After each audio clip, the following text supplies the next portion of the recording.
Hello and welcome to young minds career institute.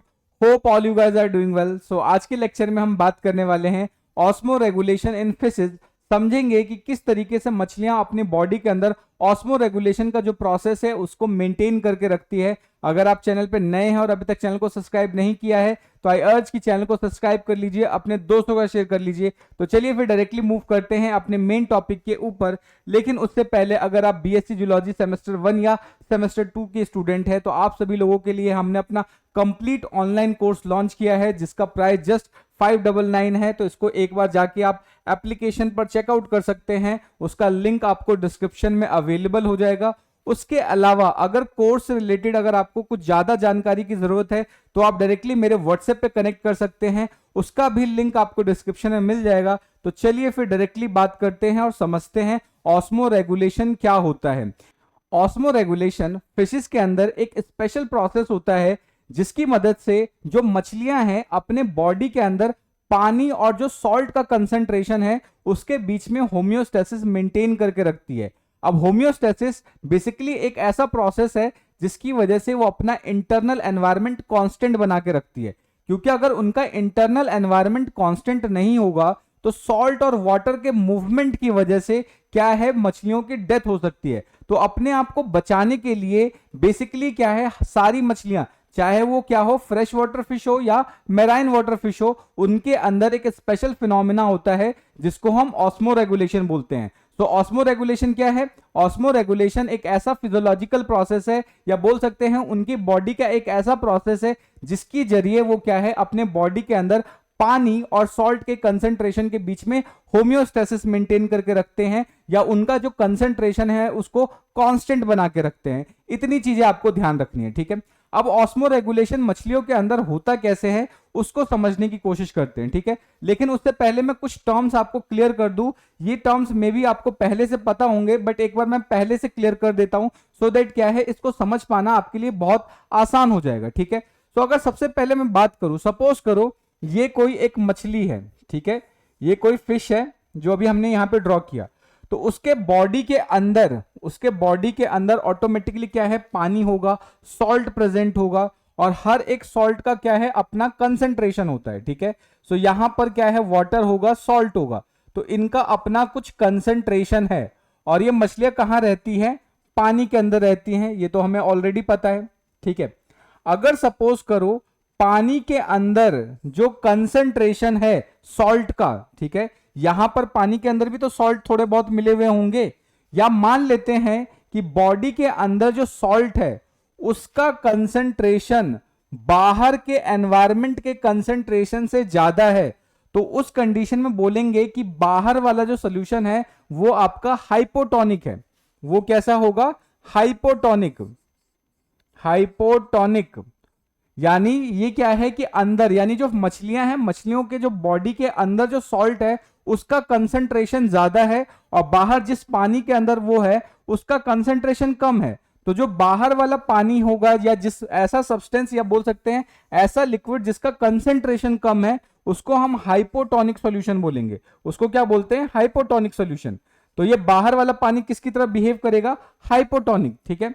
लेकिन अगर इसका उल्टा कर दे, रिवर्स कर दे, रिवर्स कैसे कर दे कि सपोज करो ये मछली है और इसके बॉडी के अंदर जो सॉल्ट है उसका कंसंट्रेशन कम है लेकिन बाहर के जो पानी है उसका जो कंसंट्रेशन है वो ज्यादा है, तो उस केस में इस तरीके के पानी को बोलेंगे हाइपरटोनिक। इसको बोलेंगे हाइपरटोनिक, ठीक है। तो ध्यान रखना है किसी भी सॉल्यूशन का जो कंसंट्रेशन है वो उसके अंदर प्रेजेंट सॉल्यूट के अमाउंट को दर्शाता है और यहां पर सॉल्यूट क्या होगा? सॉल्ट होगा, ठीक है। सो यहां पे अगर क्या है, सॉल्ट की कंसंट्रेशन ज्यादा है तो ये जो अंदर वाला मीडियम है वो एज अ हाइपरटोनिक बिहेव करेगा और बाहर वाला medium as a hypotonic behave करेगा। सेम एज दूसरी कंडीशन में क्या है, मछली के अंदर सॉल्ट का कंसंट्रेशन कम है तो इसका मतलब क्या है, ये हाइपोटोनिक बिहेव करेगा और बाहर अगर सॉल्ट का कंसंट्रेशन ज्यादा है तो वो एज अ हाइपरटोनिक बिहेव करेगा। अब ये चीज हम क्यों पढ़ रहे हैं उसका मतलब भी समझ लेते हैं। जनरली क्या होता है, जो आपका पानी है, ठीक है, जो पानी है वो आपका सॉल्वेंट की तरह वर्क करता है, या बोल सकते हो कि जो वाटर है वो कैसा है, आपका सॉल्वेंट है। ये वाटर क्या होता है? आपका सॉल्वेंट होता है, ठीक है। अब वाटर का जो मूवमेंट का जो तरीका है, पानी के जो चलने का तरीका है, वो कुछ इस तरीके से होता है कि पानी हमेशा हाइपोटोनिक सॉल्यूशन से हाइपरटोनिक सॉल्यूशन की तरफ जाता है। ठीक है, ध्यान रखना है, पानी हमेशा कैसे मूव करता है, पानी का मूवमेंट होता है कि वो हमेशा हाइपोटोनिक सॉल्यूशन से, यानी जिधर हाइपोटोनिक सॉल्यूशन होगा वो उधर से हमेशा किधर की तरफ जाएगा, हाइपरटोनिक की तरफ जाता है। ठीक है, पानी, ये बस सिचुएशन आपको अच्छे से याद रखनी है क्योंकि हम इस कंडीशन को बार बार यूज करने वाले हैं। तो अगर हम इसको अच्छे से याद रखेंगे तो चीजें समझना हमारे लिए थोड़ा आसान हो जाएगा। ठीक है, तो आपको ये याद रखना है कि हाइपोटोनिक और हाइपरटोनिक, और पानी हमेशा कैसे मूव करता है, पानी हमेशा मूव करेगा हाइपोटोनिक सॉल्यूशन से हाइपरटोनिक सॉल्यूशन की तरफ। ठीक है, अब ये बात आपको क्यों याद रखनी है, क्योंकि इस वाले टर्म का हम अभी कंटिन्यूअसली बार बार यूज करने वाले हैं। ठीक है, अब हम क्या करते हैं, अब समझते हैं कि फिशेस के अंदर किस तरीके से सारी चीजें रेगुलेशन होती है, या फिशेस के अंदर, और ये जो चैलेंजेस है ऑस्मो रेगुलेशन का, या ऑस्मो रेगुलेशन क्यों जरूरी है, पहले उसको समझते हैं, फिर समझेंगे कि मछलियां ऑस्मो रेगुलेशन करती कैसे हैं। ठीक है, तो जनरली अब बात करते हैं चैलेंजेस ऑफ ऑस्मोसिस। यहां पर एक टर्म हम यूज कर रहे हैं, ऑस्मोसिस। ऑस्मोसिस क्या होता है उसको भी मैं डिफाइन कर देता हूं। ऑस्मोसिस एक ऐसा प्रोसेस है जहां पर कोई भी सॉल्वेंट मूव करता है हाई कंसंट्रेशन से लो कंसंट्रेशन। अब ध्यान रखना है, यहां पर मैं बात कर रहा हूं सॉल्वेंट के हाई कंसंट्रेशन से। ठीक है, तो यहां पर क्या होगा, movement of solvent, movement of solvent, solvent from high concentration to low concentration through semi permeable membrane. अगर सॉल्वेंट का जो मूवमेंट हो रहा है वो हाई कंसंट्रेशन से लो कंसंट्रेशन की तरफ हो रहा है तो उस प्रोसेस को हम ऑस्मोसिस बोलेंगे। ठीक है, अब यहां पर पीछे मैंने एक टर्म बोला कि जो पानी है, पानी हमेशा हाइपोटोनिक सॉल्यूशन से हाइपरटोनिक सॉल्यूशन की तरफ मूव करता है। इसका मतलब क्या है, हाइपोटोनिक सॉल्यूशन का मतलब होता है एक ऐसा सॉल्यूशन जिसके अंदर सॉल्यूट कम हो, सॉल्यूट क्या हो, कम हो, बट सॉल्वेंट ज्यादा हो। एक ऐसा सॉल्यूशन जिसके अंदर सॉल्यूट कम हो और सॉल्वेंट ज्यादा हो, ऐसे सॉल्यूशन को हम बोलेंगे हाइपोटोनिक।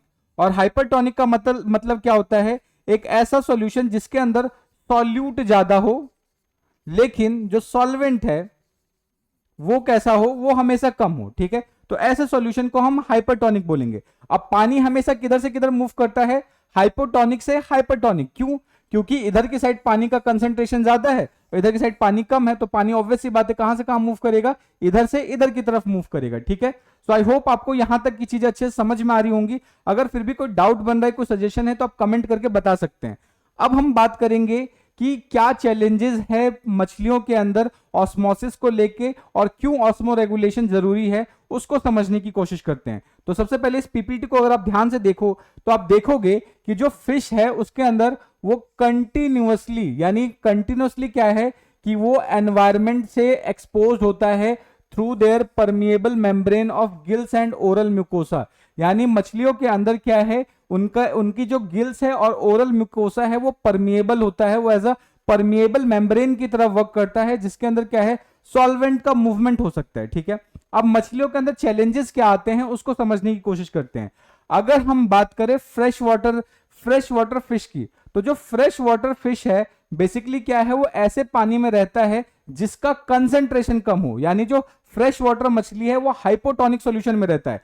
अब जैसे ही जो मछली है वो हाइपोटोनिक सॉल्यूशन के अंदर रहेगा तो पानी क्या है, बाहर से उनकी बॉडी के अंदर एंटर करना स्टार्ट करेगा, यानी एंड ऑस्मोसिस होगा। और कंटिन्यूअसली पानी अगर उनकी बॉडी के अंदर एंटर करेगा तो उनके सेल्स के अंदर पानी इतना ज्यादा भर जाएगा कि सारे सेल्स बस्ट हो जाएंगे, और जब सारे सेल्स बस्ट हो जाएंगे तो उस क्या है, वो पूरे के पूरे मछली के डेथ के चांसेस बहुत ज्यादा बढ़ जाते हैं। तो अपने आप को सर्वाइव करने के लिए वो क्या करता है, ऑस्मो रेगुलेशन करता है।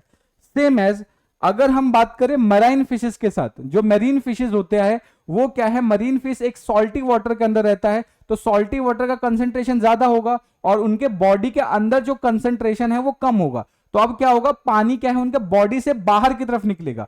जब पानी बॉडी से बाहर की तरफ निकलेगा तो पूरा का पूरा क्या है कि बॉडी से सारा का सारा अगर पानी अगर निकल जाएगा तो उनकी बॉडी जो उनके सेल्स है श्रिंक हो जाएंगे, और श्रिंक होने की वजह से क्या है पूरा का पूरा अगेन वो क्या है वो भी डेथ हो जाएंगे। तो यहां पर ये चैलेंजेस है, इसकी वजह से फिशेस के अंदर ऑस्मो रेगुलेशन इंपॉर्टेंट है। उनको इन सिचुएशन से डील करने के लिए फिशेस क्या करते हैं, ऑस्मो रेगुलेशन करते हैं। ठीक है, सो आई होप आपको समझ में आ गया होगा फिशेस को ऑस्मो रेगुलेशन की क्या जरूरत है। ठीक है, अब हम समझते हैं कि मछलियां ऑस्मो रेगुलेशन करती कैसे हैं। ठीक है, तो सबसे पहले हम बात करते हैं फ्रेश वाटर फिश के लिए। ठीक है, यानी ऐसी मछलियां जो फ्रेश वाटर में रहती हैं वो किस तरीके से ऑस्मो रेगुलेशन करती हैं। ठीक है, तो पहले इसको एक बार डायग्राम की मदद से समझ लेते हैं, फिर पीपीटी से भी इसको मैं एक्सप्लेन कर दूंगा। ठीक है, तो सपोज करो ये एक आपके पास फ्रेश वाटर फिश है। ठीक है, फ्रेश वाटर फिश को ध्यान रखेंगे, इसको हम एक और टर्म से भी जान सकते हैं, इनको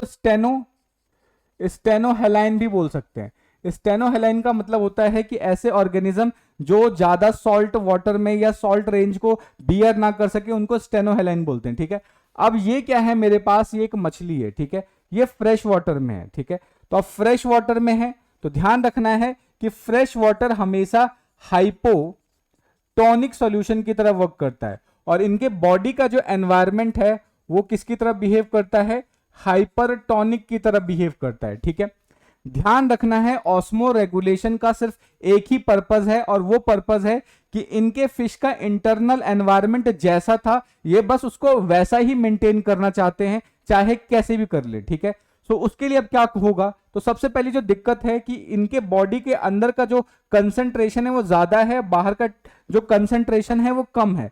तो इस केस में होगा क्या कि जो पानी है, पानी इनके बॉडी में ऑटोमेटिकली एंटर करना स्टार्ट कर देगा, इनके गिल्स के अंदर, गिल्स के थ्रू हो जाएगा, या इनके बॉडी के जो सेल्स है वो परमिएबल है, तो चारों तरफ से क्या है पानी इनके बॉडी के अंदर एंटर करना स्टार्ट कर देगा।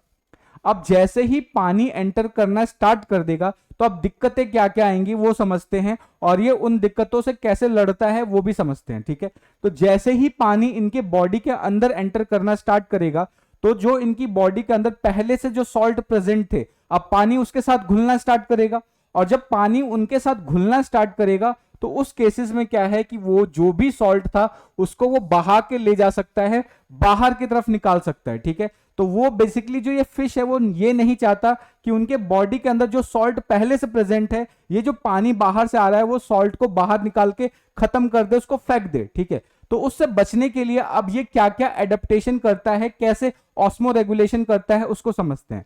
तो सबसे पहली चीज, ये जितने भी फ्रेश वाटर फिश होते हैं वो पानी नहीं पीते। पहली चीज तो ये, क्यों पानी नहीं पीते, क्योंकि इनकी बॉडी के अंदर ऑटोमेटिकली क्या है पानी आ जाता है दूसरे सेल से, तो इन्हें पानी पीने की जरूरत नहीं है। अगर ये पानी पिएंगे तो एक तो बाकी सेल से भी पानी आ रहा है, और जो ये पिएंगे वहां से भी पानी आएगा, तो इनकी बॉडी के अंदर बहुत ज्यादा पानी आ जाएगा, जिसकी वजह से क्या है इनकी डेथ हो सकती है। तो बेसिकली अब ये सुनने में कितना हिपोक्रेटिक लग रहा है कि पानी में मतलब कि रह के जो मछली वो पानी नहीं पी रही है। ठीक है, सो पहली चीज की ये क्या है, पानी की कंसंट्रेशन को कम करने के लिए ये पानी नहीं पीती है। ठीक है, तो जो फ्रेश वाटर फिश है वो वाटर ड्रिंक नहीं करती है, तो जब पानी नहीं पिएगी तो उस केस में क्या होगा कि एक जरिए से तो उसने पानी को कम कर दिया, बाकी जगह से भी पानी एंटर कर रहा है बट माउथ से पानी नहीं आता है। ठीक है, माउथ से सिर्फ ये क्या कर रहा है, सिर्फ खाना खाता है। ठीक है, जो भी जिस चीज पे भी ये फीड करता है बस उस चीज को ये खाता है बट पानी नहीं पीता है। ठीक है, अब होगा क्या कि बाकी जो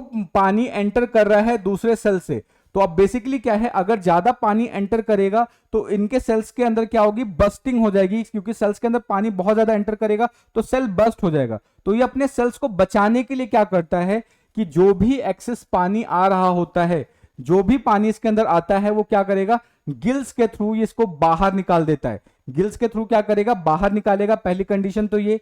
दूसरा क्या है कि ये जो यूरिन पास आउट करता है वो यूरिन भी कैसा होता है, बहुत ज्यादा डाइल्यूट होता है, क्योंकि ऑलरेडी इसके बॉडी के अंदर जो सॉल्ट है वो नहीं चाहता कि वो सॉल्ट भी निकल जाए, क्योंकि पानी जब ज्यादा अंदर एंटर करेगा तो जो बॉडी के अंदर पहले ही सॉल्ट है वो पानी के अंदर घुल के बाहर निकल सकते हैं। लेकिन वो बेसिकली इनका जो किडनी होता है वो किडनी ग्लोमेरुलर टाइप का होता है। ग्लोमेरुलर टाइप का मतलब क्या है कि एक ऐसा किडनी जो सॉल्ट को तो एब्जॉर्ब कर लेता है, पानी को रिटेन नहीं करता, पानी को बाहर निकाल देता है। तो जब ग्लोमेरुलर टाइप के किडनी होने की वजह से ये जो सॉल्ट को तो रिटेन कर लेता है, लेकिन जो पानी है वो पानी को बाहर निकालता है। अब क्योंकि पानी के अंदर या जो यूरिन है उसके अंदर सॉल्ट नहीं है, तो ऐसे यूरिन को क्या बोलते हैं, डाइल्यूट यूरिन। तो ये जितने भी फ्रेश वाटर फिश होते हैं वो क्या करते हैं, डाइल्यूट यूरिन को पास आउट करते हैं, यानी पूरा का पूरा यूरिन डाइल्यूट होगा, उसके अंदर सॉल्ट की कंसेंट्रेशन लगभग ना के बराबर होती है। ठीक है, उसके अलावा दूसरा एडेप्टेशन क्या करते हैं, अब क्योंकि इनके बॉडी के अंदर सॉल्ट तो प्रेजेंट थे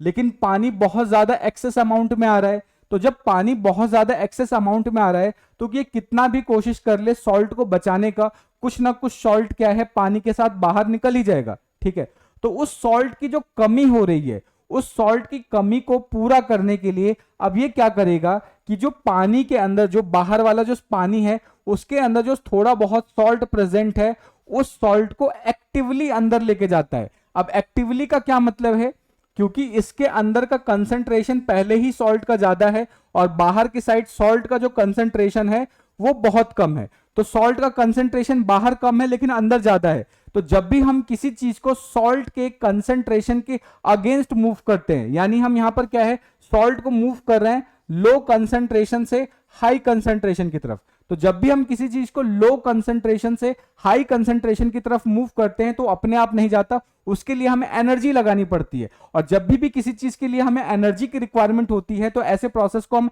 एक्टिव प्रोसेस बोलते हैं। तो अब ये क्या करेगा कि एक्टिव प्रोसेस की मदद से जो थोड़ा बहुत सॉल्ट बाहर निकला है वो सॉल्ट को अंदर लेके आ जाएगा, और इस तरीके से जो ये मछली है जो फ्रेश वाटर में रहती है वो अपने आप को बचा पाती है। ठीक है, सो ये क्या क्या काम करती है उसको एक बार समझ लेते हैं। एक बार इन सारे चीजों को मैं समराइज कर देता हूं। तो जो फ्रेश वाटर फिश है वो क्या करेगी, बेसिकली हाइपोटोनिक सोल्यूशन में रहती है, तो पानी बॉडी के अंदर बहुत तेजी से एंटर करेगा, तो पानी एंटर कर रहा है तो अपने आप को बचाने के लिए सबसे पहली चीज ये पानी नहीं पीती है। ठीक है, उसके बाद क्या है पानी का एक्सेस में ये क्या करेगी बॉडी से बाहर निकालती है थ्रू गिल्स। उसके बाद यूरिन कैसा होता है, डाइल्यूट होता है, क्योंकि इनकी जो किडनी है वो ग्लोमेरुलर टाइप की होती है। ठीक है, सो ये बात आपको याद रखना है। उसके बाद एक्टिव ट्रांसपोर्ट की मदद से ये बाहर से सॉल्ट को अंदर ये क्या करती है, खींचना स्टार्ट करती है। ठीक है, तो ये सारी चीजें ये करती है ऑस्मो रेगुलेशन के लिए। अब इन सभी चीजों को हम क्या करते हैं एक बार पीपीटी की मदद से भी समझ लेते हैं। ठीक है, so to prevent their tissues to becoming water locked losing essential ion fresh water fish employs the following mechanism,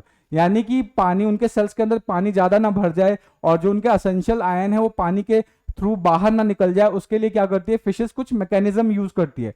सबसे पहले क्या है कोपियस डाइल्यूट यूरिन, यानी वो कैसा यूरिन पास आउट करती है, डाइल्यूट यूरिन पास आउट करती है, ज्यादा से ज्यादा पानी को क्या करती है बॉडी के बाहर निकाल देती है। ठीक है, सो ये चीज आप ध्यान रखेंगे। तो यहां पर क्या है kidney possess well develop glomeruli, तो ध्यान रखना है कि यहां पर जो किडनी होता है फ्रेश वाटर के अंदर वो कैसा होगा ग्लोमेरुलस टाइप किडनी होगा। ठीक है, जो कि लार्ज वॉल्यूम ऑफ ब्लड को फिल्टर करती है और ज्यादा से ज्यादा पानी को बॉडी के बाहर में यूरिन के तौर पे निकाल देती है। ठीक है, उसके बाद क्या है आयंस का एक्टिव अपटेक करती है। एक्टिव अपटेक का मतलब कि बाहर के एनवायरनमेंट में आयंस कम है लेकिन जो भी कुछ है उसको जबरदस्ती अपने बॉडी के अंदर लेती है, तो जब जबरदस्ती बॉडी के अंदर लेंगी तो उसके लिए उसको एनर्जी खर्च करना पड़ेगा, और जब भी एनर्जी खर्च करना पड़ता है तो ऐसे प्रोसेस को हम एक्टिव प्रोसेस नाम देते हैं। ठीक है, सो यहां पर एक्टिव आयन अपटेक होगा।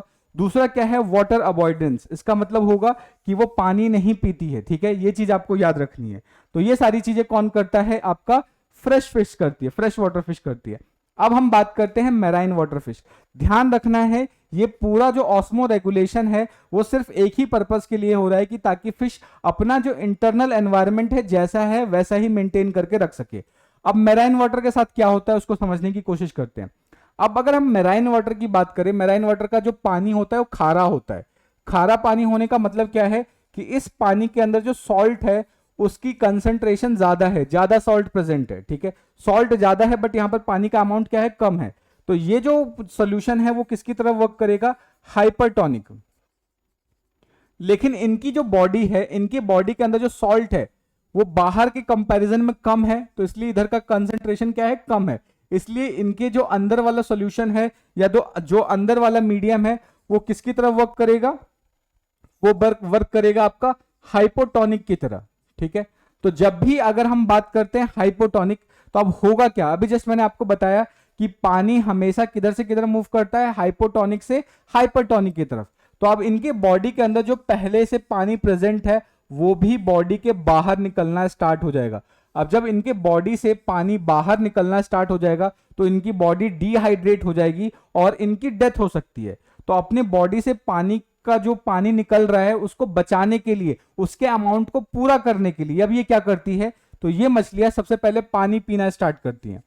अब ये क्या करेंगी, पानी पीना स्टार्ट करेंगी, ठीक है। तो अब जैसे ही पानी पीना स्टार्ट करेगी तो बेसिकली इसको करना क्या है, इसको अपने सॉल्ट का कंसंट्रेशन है जितना था उतना ही मेंटेन करना है। ये नहीं चाहता कि इसको सॉल्ट बाहर से मिले, लेकिन जो बाहर का जो पानी पी रहा है मेराइन वाटर, उसके अंदर सॉल्ट बहुत ज्यादा है। तो जब ये पानी पिएगी तो ऑटोमेटिकली क्या है, पानी के साथ सॉल्ट भी अंदर आएगा, तो अंदर का जो सॉल्ट कंसंट्रेशन है वो बढ़ सकता है। अगर ये जो सॉल्ट कंसंट्रेशन उनकी बॉडी का बढ़ेगा तो उस कंडीशन में इसकी डेथ हो सकती है। तो ये नहीं चाहता कि जो बाहर से पानी के जो अंदर जो सॉल्ट आ रहा है वो भी उसकी बॉडी के अंदर एक्यूमुलेट हो, जमा हो। ये बस चाहता है कि बाहर से पानी मिल जाए लेकिन पानी के अंदर जो सॉल्ट है वो उसको बाहर फेंक दे, ठीक है। सो होगा क्या, इस केस में ये जो मछली है ये पानी पीना स्टार्ट करती है। अब जब ये पानी पीना स्टार्ट करेगी तो पानी तो इसके बॉडी के अंदर आ गया, ठीक है, लेकिन दिक्कत क्या है, पानी के साथ सॉल्ट भी आया है। अब इसके अंदर का जो सॉल्ट कंसंट्रेशन चाहिए इसको कम चाहिए, लेकिन जब ये पानी पिएगा तो सॉल्ट ज्यादा आ रहा है। तो अब ये सॉल्ट का क्या करना चाहती है, चाहती है कि सॉल्ट निकल जाए बॉडी के अंदर से, ठीक है। तो उस केस में ये जो मछलियां होती हैं जो मेराइन वाटर के अंदर रहती हैं, इन मछलियों की जो किडनी होती है वो एक ग्लोमेरुलर टाइप की होती है, यानी उसके अंदर ग्लोमेरुलस नहीं होता, ठीक है। तो ग्लोमेरुलस ना होने की वजह से यहाँ पे सॉल्ट का एब्जॉर्प्शन नहीं होता, सॉल्ट क्या है, यूरिन के थ्रू बाहर निकल जाता है। तो ऐसी जो मछलियां हैं ये पानी कम निकालती हैं, ज्यादा क्या निकालती हैं, सॉल्ट निकालती हैं, ठीक है, क्योंकि इनको पानी की जरूरत है। सिर्फ इनको जरूरत किस चीज की नहीं है, सॉल्ट की जरूरत नहीं है, तो ये सॉल्ट को बॉडी के बाहर फेंकना चाहती है। तो जब सॉल्ट को बॉडी के बाहर फेंकेगी, पानी को कम फेंकना चाहेगी, तो उस केस में जो ये यूरिन पास आउट करती है वो हाईली कंसंट्रेटेड यूरिन होता है, ठीक है। ये कंसंट्रेटेड यूरिन पास आउट करेगी, ठीक है। पहली चीज तो ये जो आपको ध्यान रखना है। उसके अलावा क्या है कि यहां पर ऑलरेडी बॉडी के अंदर पानी के थ्रू जब मतलब सॉल्ट आ रहा है तो उस सॉल्ट को इसको बॉडी के बाहर फेंकना है। अब बॉडी के बाहर कैसे फेंकेगी, तो एक तो हो गया कि यूरिन कंसंट्रेट कर दे, दूसरा क्या है कि बाहर कंसंट्रेशन ज्यादा है सॉल्ट का, अब अंदर जो सॉल्ट है उसका कंसंट्रेशन कम है, तो इसको क्या है, कंसंट्रेशन के अगेंस्ट इसको बाहर फेंकना है। तो अगर हम किसी चीज को कंसंट्रेशन के अगेंस्ट फेंकते हैं तो उसके लिए हमें एनर्जी खर्च करनी पड़ती है। तो इस केस में क्या होगा कि ये एक्टिव सिक्रीशन करेगा, यानी एनर्जी का यूज करके ये अपनी बॉडी से गिल्स के थ्रू क्या करेगा, सॉल्ट को बाहर की तरफ फेंक देगा, ठीक है। तो ये इतनी सारी चीजें क्या करता है, ऑस्मो रेगुलेशन के लिए ये यूज करता है। तो ये चीज आपको इसके बारे में अच्छे से याद रखना है, ठीक है। तो सबसे पहली चीज ये क्या करेगा, ड्रिंकिंग सी वाटर, ये क्या करेगा, सी वाटर को पीना स्टार्ट करता है। उसके अलावा क्या है कि जितने भी सॉल्ट आयंस होते हैं, चाहे वो सोडियम हो, क्लोराइड हो, उसको क्या करेगा, एक्टिव सिक्रीशन करेगा, यानी एनर्जी का यूज करके उसको बाहर फेंकता है, ठीक है। उसके अलावा ये जो यूरिन पास आउट करेगा वो बहुत ज्यादा स्केंटी और कंसंट्रेटेड यूरिन होगा, जो आपको ध्यान रखना है, और उसके अंदर मैग्नीशियम और सल्फेट आयन भी प्रेजेंट होते हैं। तो ये सारी चीजें ये यूज करने वाला है, जो आपको याद रखना है, ठीक है। अब ये एक कंपैरिजन टेबल है जो अभी तक हमने पढ़ा है, उसको समराइज कर दिया मैंने, ठीक है। तो इधर की साइड आपका फ्रेश वाटर है, इधर की साइड मेराइन वाटर है। तो सबसे पहली चीज कि अगर हम बात करें फ्रेश वाटर, तो ये कैसे सॉल्यूशन में रहता है, हाइपोटोनिक सॉल्यूशन में। मेराइन वाटर, ये जो मेराइन फिश है वो कहां रहता है, हाइपरटोनिक सॉल्यूशन में, ठीक है। उसके बाद वाटर का जो मूवमेंट होता है वो उनकी बॉडी के अंदर एंटर करेगा बाय ऑस्मोसिस, लेकिन इस केस में क्या है, पानी मछली के शरीर से बाहर निकलता है। इसमें मछली के शरीर के अंदर जाता है, उसमें मछली के शरीर के बाहर निकलता है, ठीक है। नेक्स्ट, अगर हम पानी पीने की बात करें तो ये वाले मछलियां पानी नहीं पीती, लेकिन ये पानी पी रही होती हैं, ठीक है।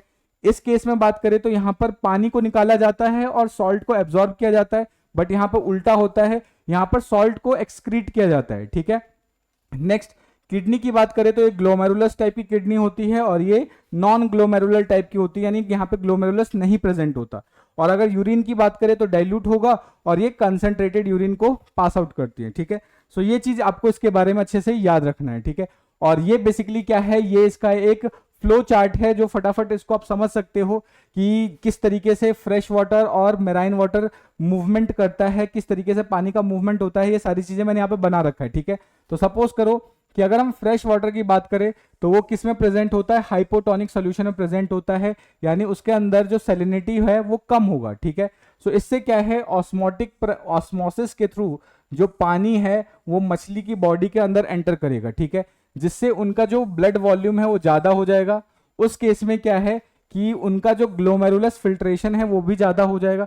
ग्लोमेरुलस फिल्ट्रेशन ज़्यादा होने की वजह से क्या है, वो बहुत ज़्यादा डाइल्यूट यूरिन बाहर निकालेंगे। उसके अलावा सॉल्ट का अपटेक करेंगे, वो क्या है, सॉल्ट को अंदर लेंगे, और सॉल्ट को अंदर लेने के लिए क्या करते हैं, वो एक्टिव मेथड का यूज करते हैं सो दैट कि अपना होम्योस्टेसिस वो मेंटेन कर सके। ठीक है, सेम एज अगर हम यहाँ पर बात करें तो ये हाइपरटोनिक सॉल्यूशन में रहता है, जिसकी वजह से मछली की बॉडी से पानी निकलना स्टार्ट करेगा। उसको पूरा करने के लिए वो क्या है, सी वाटर को पीता है।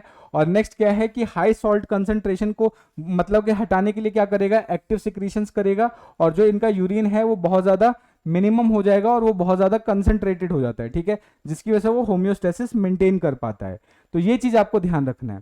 उसके अलावा ऑस्मो रेगुलेशन को मेंटेन करने के लिए दो हार्मोन और इंपॉर्टेंट होते हैं, एक है प्रोलैक्टिन और दूसरा है कॉर्टिसोल।